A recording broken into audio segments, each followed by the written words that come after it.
The red warning lights flashed across the control panel of the Morning Star. Captain stared at the screens, her hands steady on the controls. The engines were dead. All of them. Someone had hit the ship with an electromagnetic pulse, and now they were drifting in empty space like a piece of trash. "Tell me you can get the backup power online," said. Her voice was calm, but her co-pilot knew her well enough to hear the tension underneath. Park was already under the main console, pulling at wires with quick fingers. He was only 25, young for a space engineer, but he was good at his job. 2 minutes, Captain, maybe 3. The pulse fried most of the secondary circuits. Looked out the front window. In the darkness of space, she could see them now. 3 ships, each one twice the size of the Morning Star. They had the angular design of military vessels, all sharp edges and weapon ports. These were not traders. These were not pirates looking for cargo. Forget the engines. Get the distress beacon working. On it. The communication panel crackled to life. A voice came through, speaking in broken galactic common. "Human vessel, you are now property of the Dominion. Prepare for boarding. Any resistance will result in termination." Closed her eyes for just a moment. She had heard of the... Everyone in the Outer Rim had heard the stories. They were a reptilian species that ran entertainment complexes across their territory. Gladiator arenas, blood sports. They took prisoners from weaker species and made them fight for the crowd's pleasure. Captain had climbed back into his seat. His face was pale. "What do we do?" "We follow protocol," said. She began shutting down all the ship's weapon systems. It was pointless anyway. The Morning Star was a cargo freighter, not a warship. "We cooperate, we stay alive, and we wait for a chance." Nodded, but his hands were shaking. Reached over and squeezed his shoulder once. "You're going to be fine. Just do what they say. Don't fight them." The boarding tube connected to the Morning Star's side airlock with a heavy clang. Could hear them coming through the hull. Heavy footsteps. Lots of them. She stood up and moved to the center of the cargo bay, her hands visible at her sides. The airlock door exploded inward. Smoke filled the bay, and through it came the... They were tall, maybe 7 feet, with dark green scales and yellow eyes. They wore black armor and carried weapons that hummed with energy. The leader stepped forward, his eyes scanning the bay until they landed on. "Human," he said. His voice sounded like rocks grinding together. "You are captain." "I am. This is a civilian vessel carrying medical supplies to the colony on 4. We're protected under the galactic trade." The laughed. It was not a pleasant sound. "Trade laws do not apply here, human. This is space. You are now property." He gestured to his soldiers. "Take them." Moved without thinking. He grabbed a metal pipe from the floor and swung it at the nearest soldier.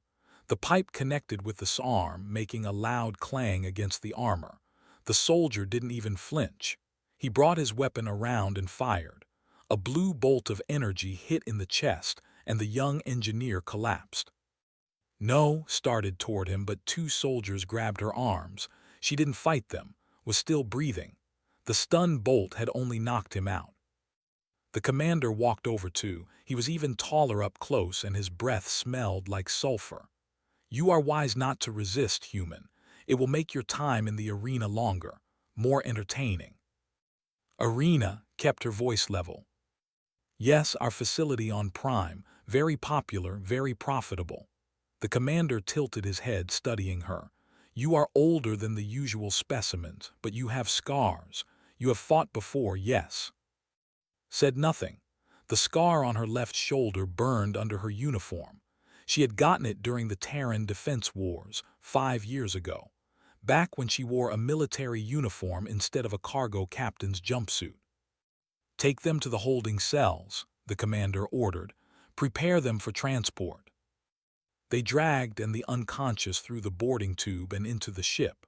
The interior was dark and smelled like oil and something else, something organic that couldn't identify. They threw her into a cell made of energy bars that buzzed with electricity. A moment later, they tossed in beside her. He hit the floor hard but didn't wake up. Knelt beside him and checked his pulse. Strong and steady. Good. She looked around the cell. It was small, maybe 10 feet by 10 feet. The floor was metal grating. Through it she could see down into other cells below, other prisoners. In the cell directly beneath hers, a woman sat with her back against the wall. She was human. Her clothes were torn and dirty, and she had bruises covering her arms and face. When she noticed looking, she slowly raised her head. "You're new," the woman said. Her voice was rough, like she hadn't used it in a while. "My name is That's Who Are You?" The woman coughed. "How long have you been in space, in the outer rim?" 3 years, why? Laughed, but there was no humor in it. Because if you knew what to do to their prisoners, you would have fought them. You would have made them kill you on your ship. Felt something cold settle in her stomach. The arena. Yes, closed her eyes. I've been there for 2 months. I've fought 6 times. Most don't survive past 3. She opened her eyes again and looked at. I'm sorry you're here. I'm sorry for your friend, but there's no escape. There's no rescue. There's only the arena. Sat down, her back against the energy bars. They hummed behind her, warm and electric, groaned and started to wake up. She put a hand on his arm to keep him calm.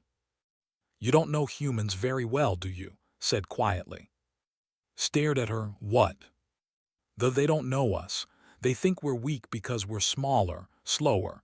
They think they can put us in cages and make us fight for entertainment. Looked at her hands. They were steady. They're wrong. You don't understand, said.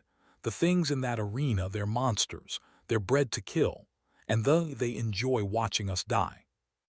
Looked up at the ceiling of her cell. Somewhere above, the commander was probably reporting his successful capture. Somewhere above, they were already planning what to do with their new prizes. They'll understand soon enough, said. You don't touch a human and expect to walk away without consequences. They're going to learn that lesson. Finally opened his eyes. Captain, where are we? On a ship, heading to their arena. Struggled to sit up. We need to wait, interrupted. She kept her voice calm and steady. We need to watch. We need to learn. And when the time comes, we need to remind these creatures why Earth's military had to create rules about warfare. Why we had to agree to limits on what we could do to our enemies. Was quiet for a long moment, then she asked, what do you mean? Looked at her through the grating. I mean that humans are very, very good at one thing. We're good at surviving. And when survival isn't enough, we're even better at making sure nobody ever threatens us again. The ship's engines hummed louder. They were accelerating, leaving the morning star behind, heading toward Prime and the arena. Closed her eyes and began to count. Counting the guards she had seen, counting the doors they had passed, counting the seconds it took for the patrols to walk by her cell. She had fought in a war once. She had hoped never to fight again, but they had made their choice. They had touched her. They had touched her crew. Now they would learn what that meant. The grand arena of Prime was massive. Could see it through the transport ship's window as they descended toward the planet's surface. The structure rose from the desert like a mountain of metal and stone. It was circular, with tall walls that reached into the sky. Lights blazed from every level, and even from space, she could see the crowds moving inside. 50,000 seats, a voice said behind her. Turned. It was standing beside another prisoner. This one was a man, human, with dark circles under his eyes and a thin frame. He looked like he hadn't eaten properly in weeks. This is Minyu, said. Minyu, he's been here longer than anyone. Minyu nodded at 4 months. I was a research scientist on a deep space station. They took me during a supply run. He pushed his glasses up his nose. They were cracked on one side. I've been studying this place ever since. The structure, the patterns, the psychology. And asked. And we're animals to them, not people. They don't see us as intelligent beings. We're just entertainment, like pets that can fight. Minyu looked out the window. The good news is that they don't think we're dangerous. The bad news is that means they don't guard us as carefully as they should. The ship landed with a heavy thud. Guards came and pulled all the prisoners out, shoving them down a ramp and into a dark tunnel.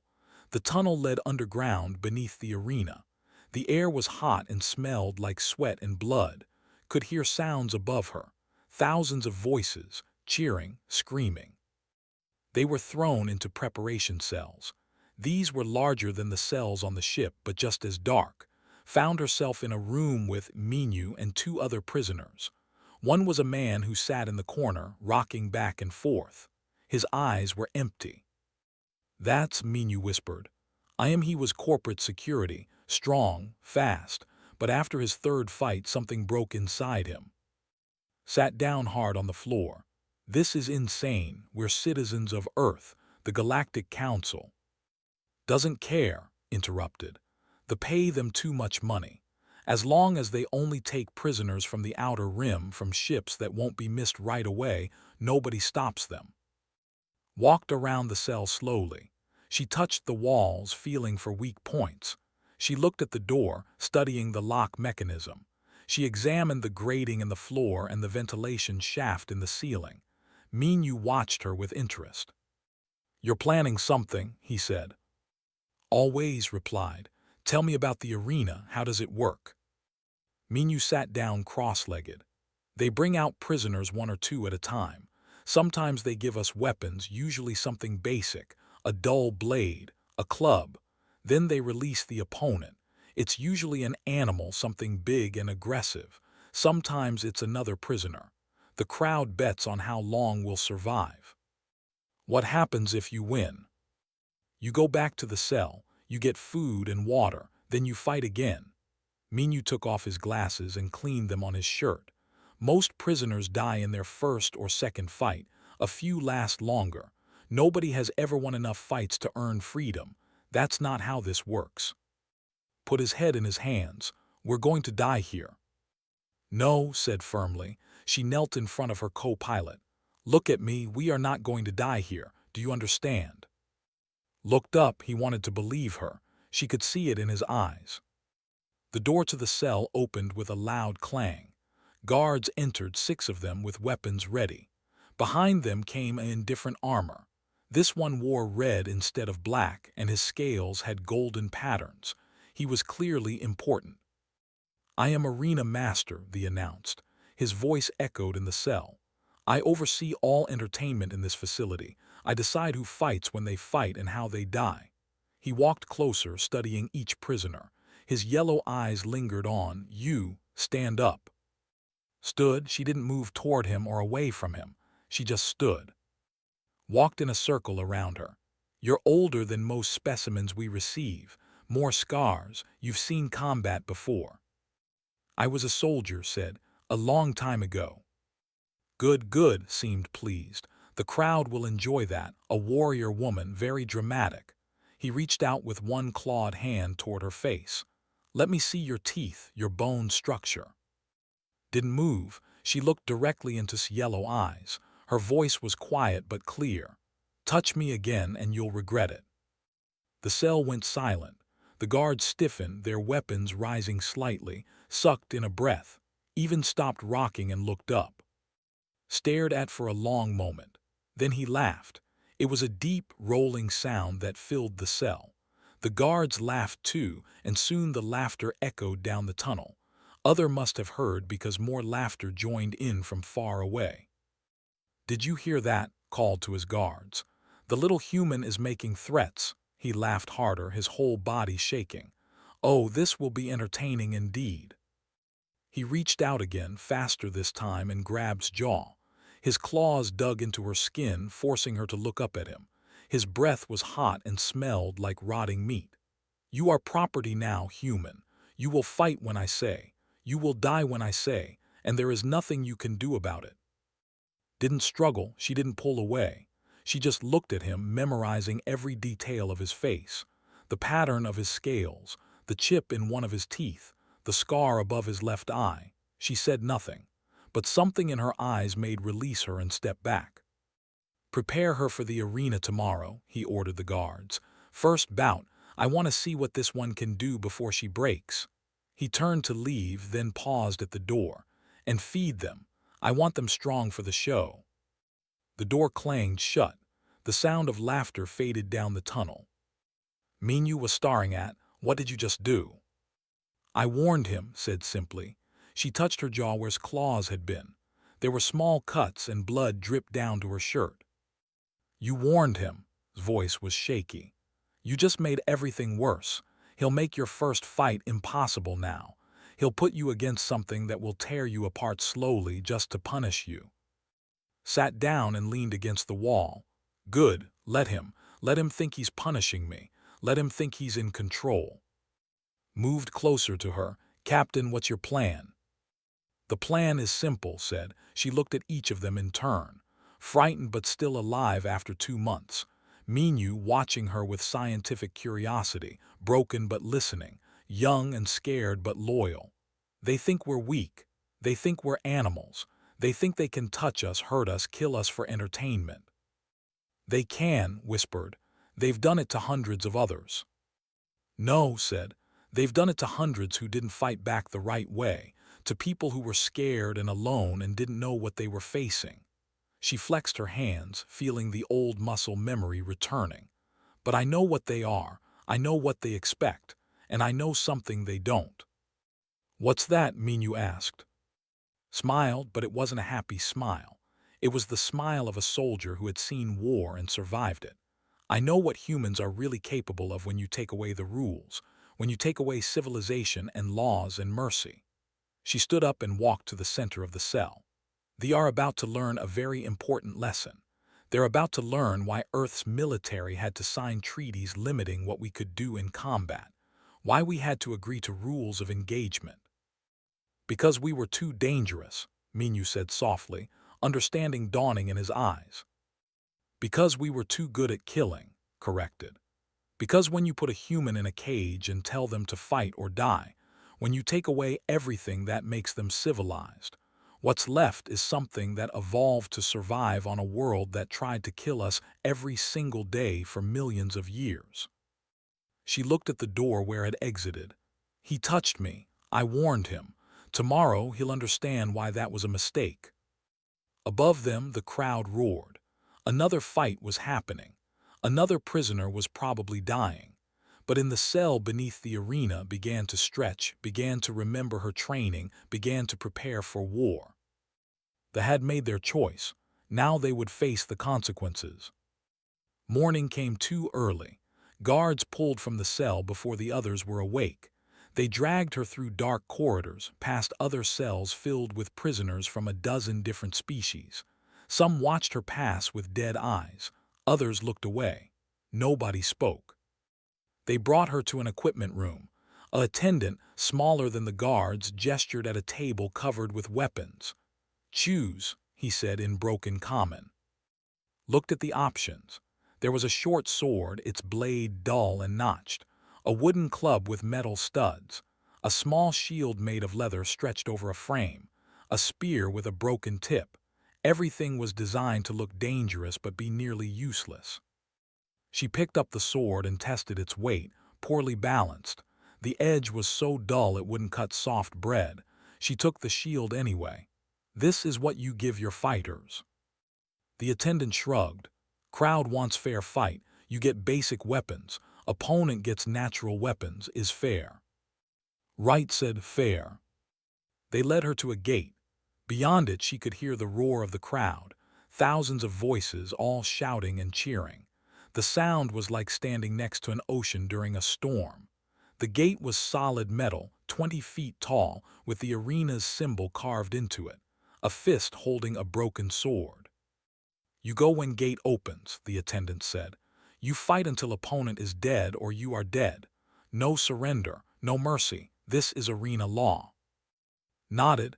She adjusted her grip on the sword and shield. Her heart was beating fast, but her hands were steady. She had felt this before, in the war. That moment before combat when everything became very clear and very simple. The crowd's roar grew louder.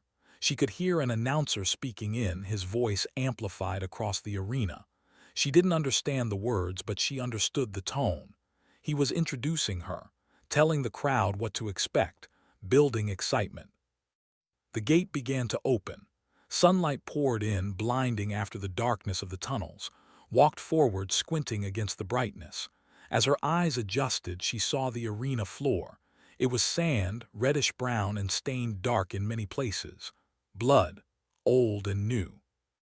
The crowd sat in rising tiers all around her, 50,000 aliens of different species.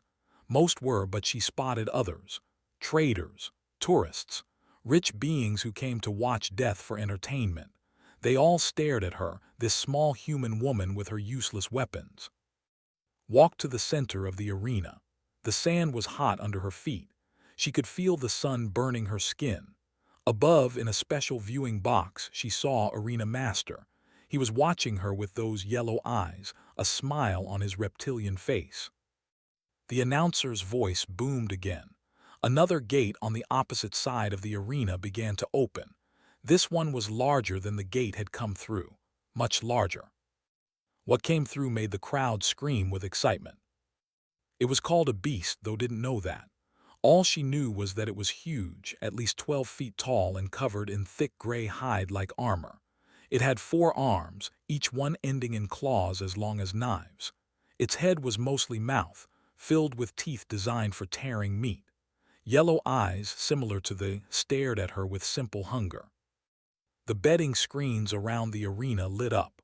Couldn't read the numbers, but she understood the concept. They were taking bets on how long she would survive, probably measuring it in seconds, not minutes. The beast saw her and roared. The sound was so loud it made its chest vibrate. Then it charged. 12 feet of muscle and rage came at her like a freight train. The crowd went silent with anticipation. This was the moment they loved, the moment when the prey realized there was no escape. But didn't run, she didn't scream. She stood her ground, watching the beast's movement, watching how it ran, which arm moved first, where its weight shifted. She had maybe 3 seconds before it reached her. At the last possible moment, moved. She didn't move backward. She moved forward and to the right, sliding in the sand. The beast's claws swept through empty air where she had been standing. Its own momentum carried it past her, and for just a heartbeat, its side was exposed. Its dull sword wouldn't cut the beast's thick hide, but she didn't try to cut. Instead, she swung the blade like a club at the back of the beast's forward knee joint. The impact sent a shock up her arms, but she felt something give. Not bone, but ligament. The beast stumbled. The crowd's silence broke into confused murmuring. This wasn't what they expected. The beast spun around faster than something that size should move. It swung 2 of its arms at simultaneously. She brought her shield up, angling it. The claws hit the shield and slid off to the side instead of smashing through. The force still sent her sliding backward in the sand, but she stayed on her feet.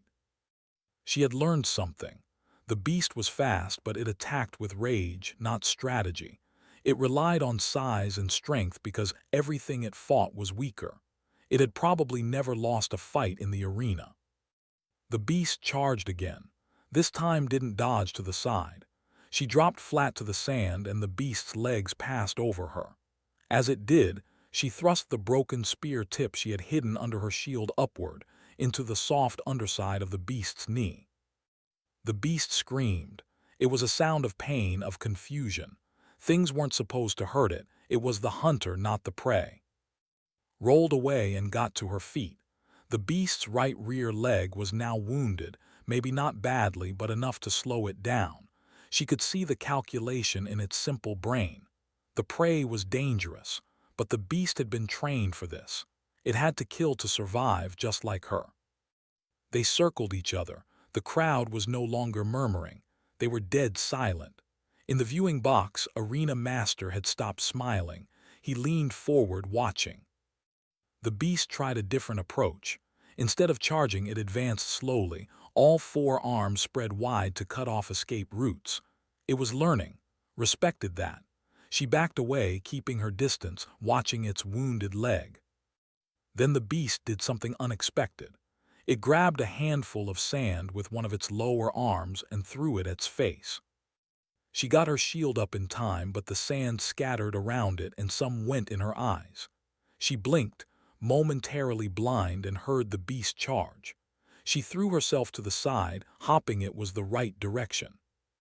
Claws scraped across her leg, tearing her pants and drawing blood. Pain shot up her thigh. She hit the sand and rolled, blinking hard to clear her vision. She could see blurry shapes. The beast was turning for another attack. Made a decision. She threw the useless sword at the beast's face. It was a poor throw, and the beast batted it away easily with one arm, but for half a second it was distracted. That was all needed. She ran forward, not away. She ran toward the beast's wounded side. As it brought its arms down to grab her, she slid in the sand again, passing between its legs. As she passed underneath, she drove the broken spear tip up with both hands into the beast's belly, where the hide was thinner. The spear went in deep. Black blood poured out, hot and thick. The beast screamed again, this time a sound of true agony. It tried to turn to reach her, but the wounded leg gave out. It fell to its knees. Pulled the spear out and struck again, this time at the base of the beast's skull where the spine connected. It took 3 strikes. The beast shuddered and then went still. The arena was completely silent. Stood up slowly, breathing hard. Her leg hurt where the claws had caught her, but it wasn't deep. She could still walk. She looked up at the crowd, at all those faces staring at her in shock. Then she looked directly at Arena Master in his viewing box. She didn't smile. She didn't celebrate. She just looked at him, making sure he saw her face, making sure he remembered their conversation in the cell. The silence stretched on for what felt like forever. Then slowly the crowd began to make noise. It wasn't cheering exactly. It was more like confused talking, people trying to understand what they had just seen. The betting screens flickered and went dark. Nobody had bet on the human winning. Nobody. Guards came and surrounded. They looked nervous, their weapons pointed at her but their hands shaking slightly. They escorted her back through the gate, back into the tunnels beneath the arena. As she walked past the equipment room, saw the attendant staring at her with wide eyes. In the holding area, other prisoners pressed against their cell bars to see her. Word had already spread somehow. The human won. The human killed a beast. They threw her back into her cell, rushed to her looking at the wound on her leg. "Captain, you're hurt." "It's nothing," said. She sat down heavily, suddenly exhausted. The adrenaline was wearing off and everything hurt. Minyu was staring at her like she was a ghost. "That's impossible. The beast is undefeated. 12 fights, 12 kills, nothing survives it." Had tears running down her face. "How did you do that? How?" Leaned her head back against the wall. "I paid attention. I watched how it moved. I found its weaknesses." She looked at Minyu. "You said they see us as animals. That works both ways. They don't understand how humans think. They don't understand that we don't just fight with strength. We fight with everything we have. Brain, body, experience." Had stopped rocking. He was looking at with something like hope in his dead eyes. "You really think we can get out of here?" Smiled just a little. "I know we can, but first they need to keep underestimating us. They need to think today was luck. They need to keep making mistakes." She closed her eyes. "And Arena Master needs to remember that I warned him. This is just the beginning." News of victory spread across space faster than light. By the next morning, every arena in the Dominion knew about the human who killed a beast. Attendance at the Grand Arena doubled, then tripled. Beings came from across the sector to see if it was true. Could one small human really defeat the arena's monsters? Arena Master was both furious and delighted. His pride was wounded because a prisoner had made him look foolish, but his profits were soaring. Every seat was sold for the next month. The betting houses were taking in money faster than they could count it. The government had even sent representatives to watch. In the cell beneath the arena was planning. Minyu had drawn a crude map in the dirt floor, showing the layout of the facility based on what he had observed over 4 months. Guard rotations, weak points in the structure, emergency exits. They bring food 3 times per day, Minyu explained, pointing at the map. 2 guards always armed. The door is electronic, controlled from a central security station here. He marked an X in the dirt. If we could get to that station. We're not escaping yet, interrupted. We're not ready. Looked confused. Captain, you just beat their unbeatable monster. If we're going to make a move, shouldn't we do it now, before they realize how dangerous you are? Shook her head. They already know I'm dangerous, but they think I'm one dangerous prisoner in a facility full of guards and weapons. They think they can contain me. She looked at each of them. What we need is chaos. We need them scared and confused. We need them making mistakes. And we need all of us ready to move, not just me. Was sitting next to who had been slowly improving since victory. Seeing another human win had given him something he'd lost hope. How long? Asked. How long do we wait? Not long, promised. A few more fights, enough to make them desperate. The next fight came that afternoon. They gave no time to recover from her wounds. The cut on her leg was still healing, wrapped in torn cloth from her shirt, but the guards came and took her anyway. This time they gave her better weapons, a sword with an actual edge, a metal shield instead of leather. They were making adjustments, trying to make the fight fair again, trying to give their champion a chance. The opponent was a hunter, a creature from a high-gravity world. It was shorter than the beast but faster, with 6 legs and a tail that ended in a venomous barb. The crowd expected a longer fight this time, better entertainment. It lasted 6 minutes. Studied the creature's movement pattern in the first minute. In the second minute, she dodged its tail strikes while attacking its legs. By the third minute, 2 of its legs were crippled. By the 5th minute, it couldn't move fast enough to avoid her strikes. By the 6th minute, it was dead. The crowd's roar was different this time. There was excitement now, not just bloodlust. They were seeing something new, something they had never witnessed before, a human who could fight like a champion. But in the viewing box, Arena Master was no longer smiling at all. The next day brought another fight, then another, fought 4 times in 6 days. Each opponent was more dangerous than the last. Each fight ended the same way. Quick, efficient, brutal. She never played to the crowd, she never celebrated. She just fought one and walked back to her cell. By the end of the week, something strange was happening in the arena. Other prisoners were watching her fights, learning from them. When they were sent into the arena, some of them tried to use techniques. Most still died, but a few survived. A few won. They didn't like that. They didn't want smart fighters. They wanted scared animals. Minyu was excited when returned from her 4th victory. It's working, he said. The guards are talking. I heard them in the corridor. They're worried. They've never seen prisoners fight back like this. They're requesting more security. Was examining S's wound, a deep gash across her shoulder from a creature with blade-like arms. This one is bad, Captain. You need real medical treatment. I'll survive, said, but she was tired. 4 fights in 6 days on top of her earlier injuries was taking a toll. She was human, not superhuman. Pain had become her constant companion. That night, Arena Master came to their cell again. This time he brought 10 guards instead of 6. All of them had their weapons ready, pointed at even through the bars. Stopped outside the cell, just out of reach. His yellow eyes studied with a new expression. It might have been respect, or it might have been hatred, possibly both. You've become quite popular, Human said. His voice was carefully neutral. The crowds love you. The betting houses are making fortunes. The Dominion has increased my budget by 30%. He paused. I should thank you. Stood up slowly, moving toward the bars. The guards tensed, weapons rising. She stopped a few feet away. You're welcome. But there's a problem, continued. You're making the other prisoners hopeful. You're teaching them to fight back. That's bad for business. Scared prisoners die quickly. Hopeful prisoners are dangerous. He tilted his head. So I've made a decision. Tomorrow there will be a special exhibition. You will fight 5 opponents at once. Not animals, champions. The best fighters from 5 different arenas brought here specifically to kill you. The cell went quiet. Even Minyu, who always had something to say, was silent.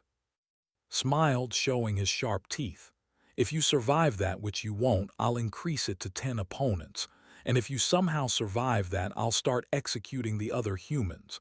1 per day, starting with the young one, he pointed at, until you finally break. Looked at through the bars, her face showed no emotion. Is that all? Smile faded. You should be afraid. I warned you, said quietly. Days ago in this very cell. I told you what would happen if you touched me. You didn't listen. Now you're making another mistake. You're giving me exactly what I need. And what's that? A stage, said, and an audience. She stepped closer to the bars, close enough that the guards shifted nervously. Tomorrow, in front of 50,000 witnesses, I'm going to show everyone what happens when you underestimate humanity.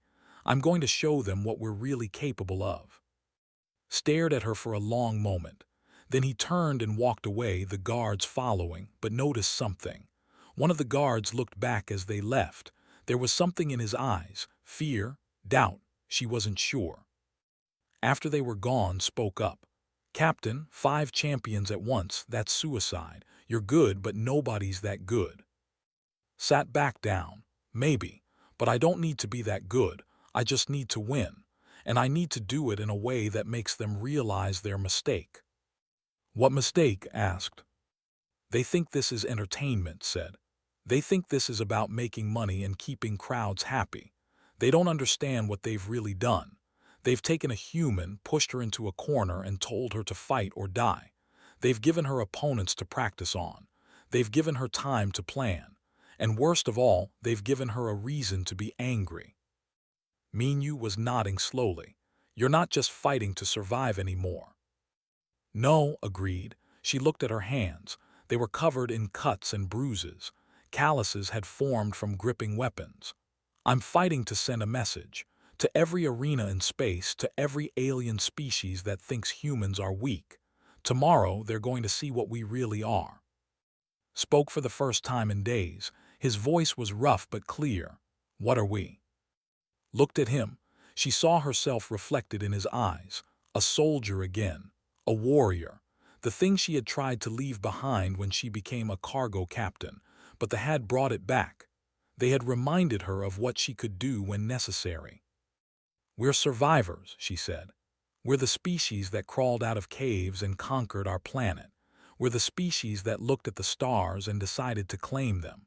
We're the species that, when pushed to the edge of extinction, fought back so hard that we had to make rules about how to wage war. Because without those rules, we were too dangerous even to ourselves. She stood up and walked to the map Minyu had drawn in the dirt. Tomorrow, I fight 5 champions. If I win, and I will win, they'll panic, they'll make more mistakes, they'll rush decisions.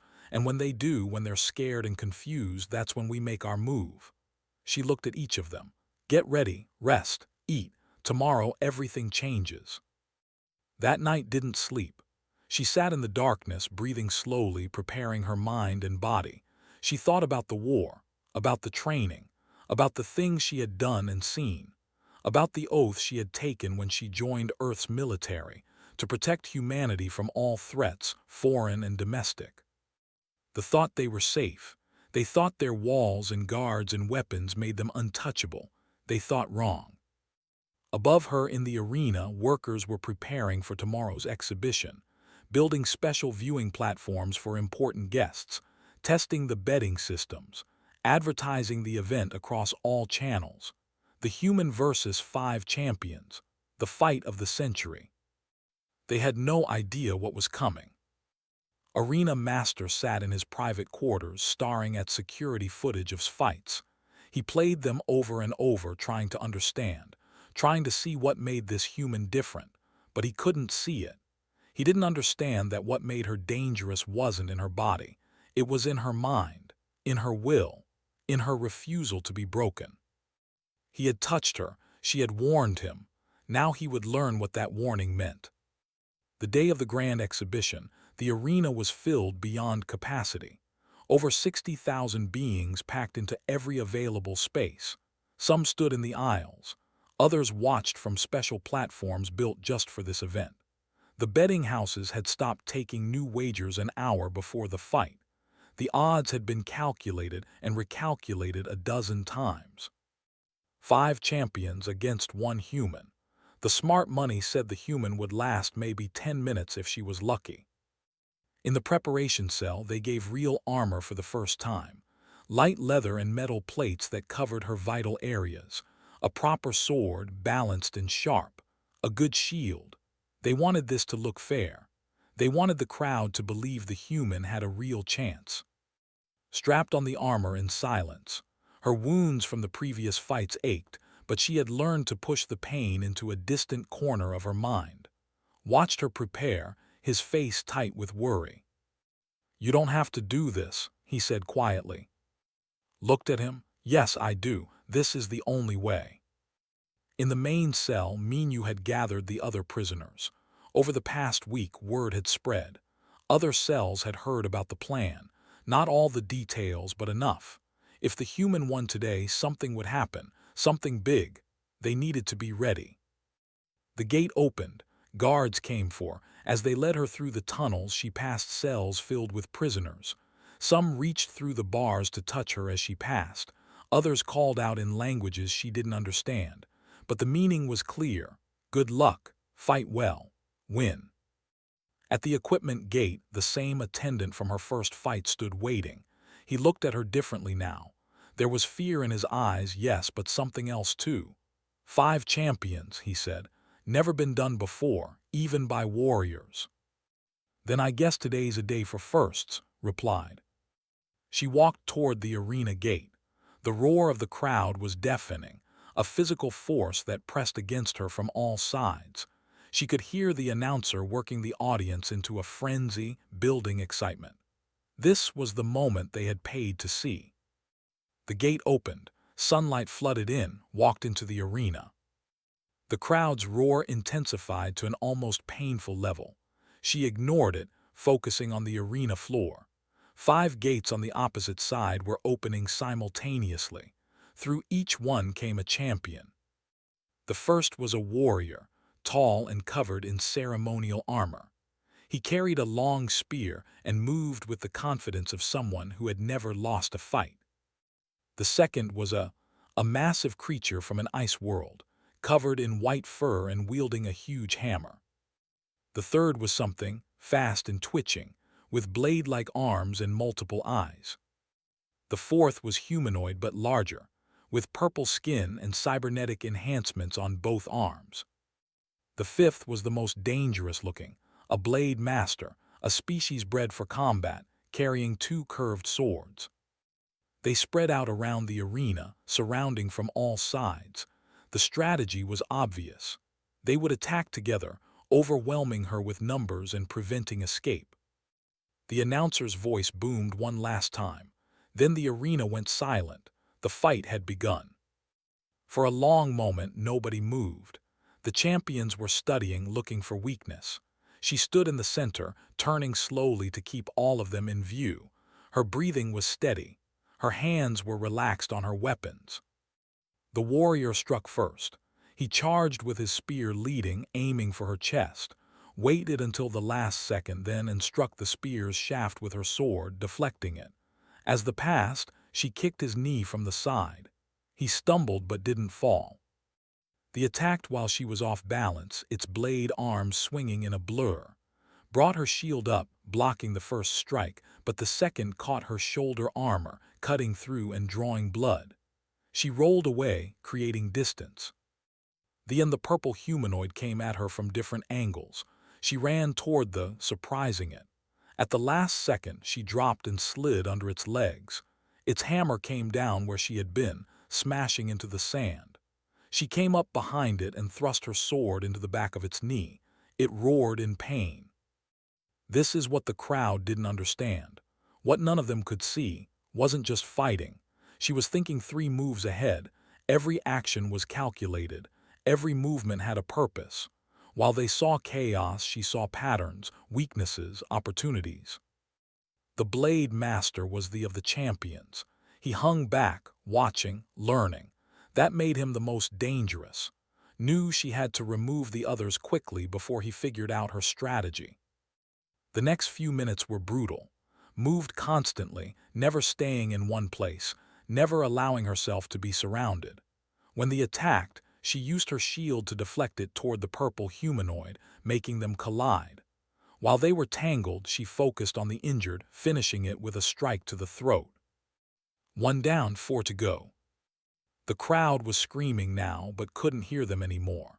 She was in that place where nothing existed except the fight, where instinct and training merged into something beyond conscious thought. This was what years of military service had taught her. This was what war had made her. The warrior came at her again, this time more carefully. But careful wasn't enough. Feinted left, and when he adjusted, she struck right, her blade finding the gap between his armor plates. He fell, gasping. 2 down.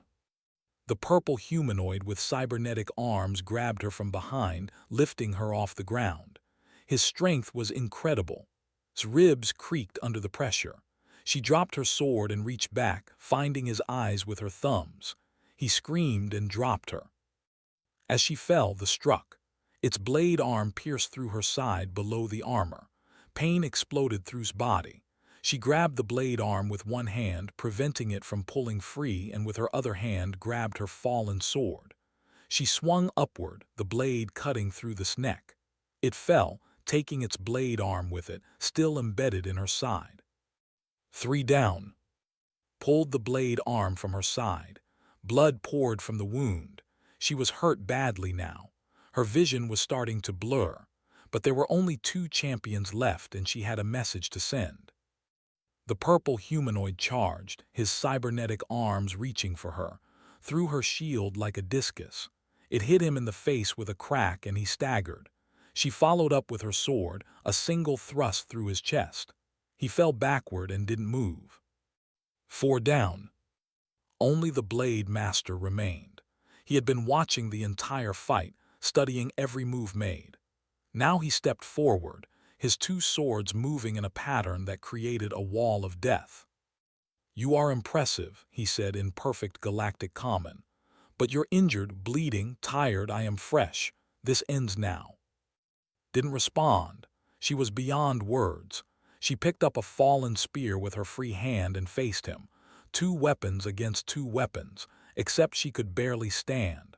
The wound in her side was serious. She could feel her strength draining with each heartbeat. The Blade Master attacked. His swords were everywhere, moving too fast to track, blocked with sword and spear, but she was slowing down. One of his swords got through her defense and cut across her leg. Another opened a gash on her arm. The crowd was on its feet now. Even Arena Master was standing in his viewing box, his face frozen in disbelief. The Blade Master pressed his advantage. He could sense victory. 1 more strike, maybe 2, and it would be over. The human would fall.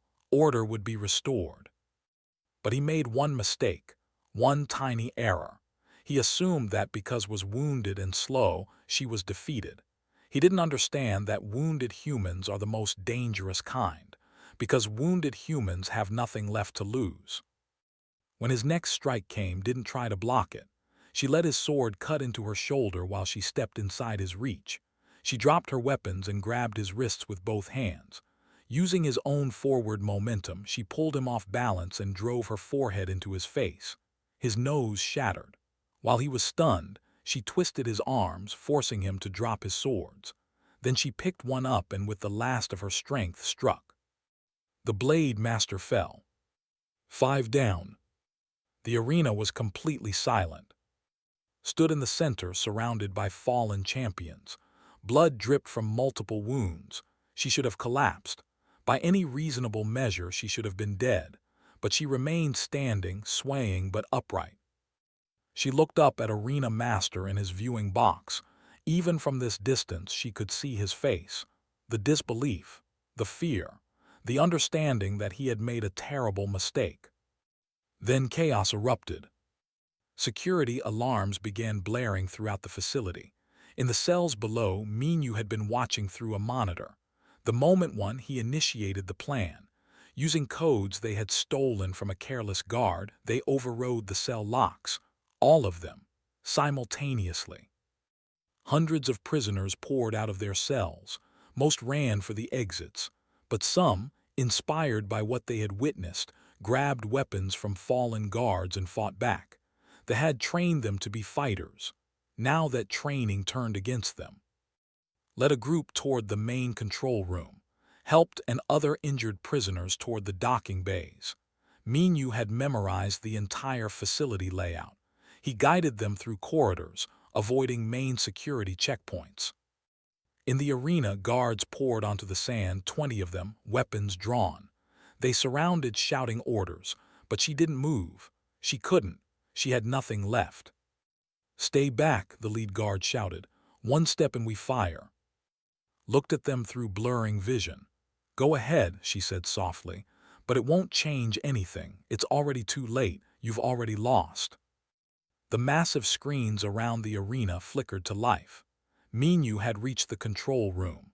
Images appeared on every screen, recordings of prisoner cells, of guards beating helpless beings, of creatures being starved and tortured to make them aggressive for fights. Evidence. Proof of everything the arena did behind closed doors. The crowd saw it all. 60,000 witnesses watched the truth unfold on giant screens. Panic spread through the viewing areas. This wasn't entertainment. This was a crime.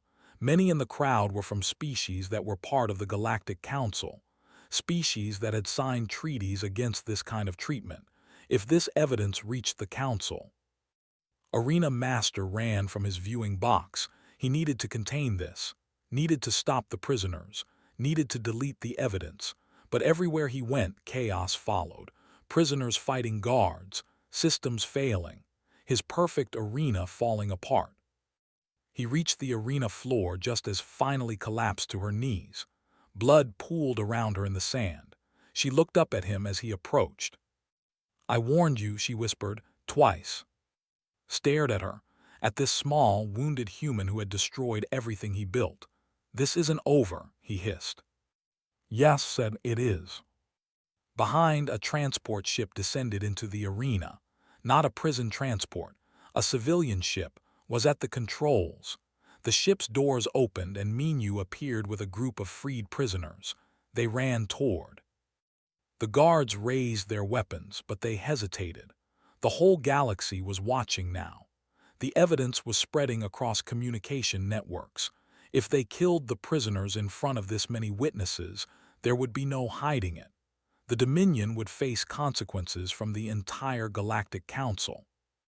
Minyu and reached. They lifted her carefully, supporting her weight between them. "We did it," Minyu said. "Every prisoner in the facility is either free or on their way out." Appeared with medical supplies stolen from the arena's hospital. She began treating wounds as they moved toward the ship. "You need real doctors," she said. "But this will keep you alive until we reach human space." They carried aboard the ship, was at the navigation console, tears streaming down his face. "Coordinates set for Earth," he said. "We're going home." As the ship lifted off, looked out the window one last time. The arena was in chaos below. Fires burned in several sections. The remaining guards had given up trying to contain the situation and were fleeing. Stood alone on the arena floor, staring up at the escaping ship. "Send a message," said weakly. "Broadcast it on all frequencies. Make sure every arena in space hears it." Nodded and opened a channel. "What's the message, Captain?" Closed her eyes, fighting to stay conscious. "Tell them that this is what happens when you touch humanity. Tell them that we warned them. Tell them that any arena, any facility that holds human prisoners, has 24 hours to release them. After that, Earth's military will consider it an act of war." The message was sent. It would take hours to spread across space, but it would spread. And with it would spread the video of everything that happened in the arena today. As the ship accelerated away from Prime, emergency beacons began activating across the planet. Other arenas were already releasing their human prisoners. Word was spreading fast. Nobody wanted to be the next target.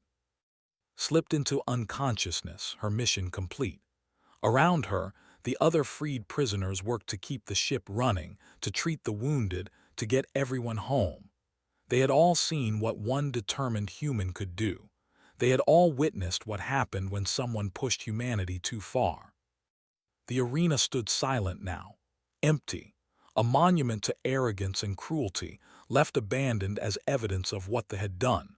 It would stand for years as a reminder. 3 weeks later, the Morning Star's emergency beacon finally reached Earth. The response was immediate.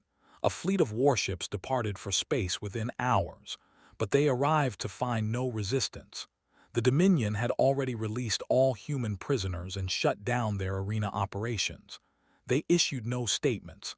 They made no excuses. They simply, because they had learned their lesson. They had touched humanity. They had ignored the warning. And now the whole galaxy knew what that cost. In a hospital on Earth, woke up surrounded by her crew. Menu, all of them alive, all of them home. "What now, Captain?" asked. Smiled, genuinely smiled for the first time in months. "Now we rest, we heal, and we make sure nobody ever forgets what happened. We make sure the galaxy remembers why you don't touch a human and expect to walk away unchanged." Outside the hospital window, Earth turned slowly in space. Beautiful, blue, home. The planet that had produced a species tough enough to survive anything, smart enough to adapt to everything, and dangerous enough to fight back when pushed too far. They had learned that lesson the hard way. Now the whole galaxy knew it too. Humanity had sent its message, loud and clear, in an arena that now stood silent.